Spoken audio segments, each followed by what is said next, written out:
તો સેન ફેમિલી, જો આજે હતો રવિવાર અને રવિવારના દિવસે તો આપણે એટલી શાંતિ હોય ને કે વાત જ ન થાય, કેમ કે ના કોઈની સ્કૂલે જવાનું હોય, ના કોઈનું ટિફિન તૈયાર કરવાનું હોય, એકદમ આરામદાયક આપણો રવિવાર હોય.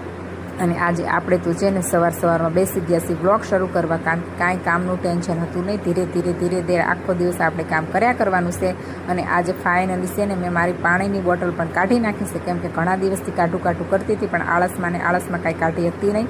આજે કાઢી લીધી છે, કારણ કે આ બોટલ છે ને મારે 1.5 બોટલ પતાવવાની હોય. આ 2 લીટરની બોટલ છે, એટલે મારે આખા દિવસનું 3 લીટર પાણી પીવાનું હોય. એટલે ફાઇનલી આજે છે ને આપણે બોટલ કાઢી લીધી છે.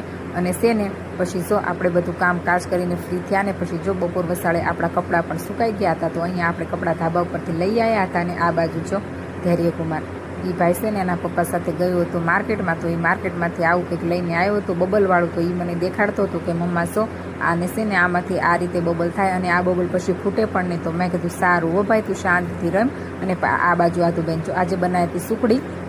એ મારા માટે સુખડી લઈને આવી હતી, પણ હું એને કહેતી હતી કે તે ભગવાનને મૂકી. તો એ કે ના મમ્મા રો મૂકતી આવ. તો એ બેન પાસે છે ને સુખડી ભગવાનને મૂકવા માટે જાય છે.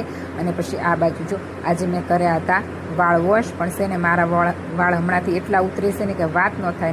નવા નુસ્ખા છે ને કાંઈ કરવાનો મેળ પડતો નથી. અને મેં બનાવેલું તેલ પણ હમણાંથી મારે હેર ઓઇલિંગ કરવાનો મેળ પણ પડ્યો નથી. તો છે ને હવે પાછું મારે હેર ઓઇલિંગ કરવાની શરૂઆત કરવી પડશે.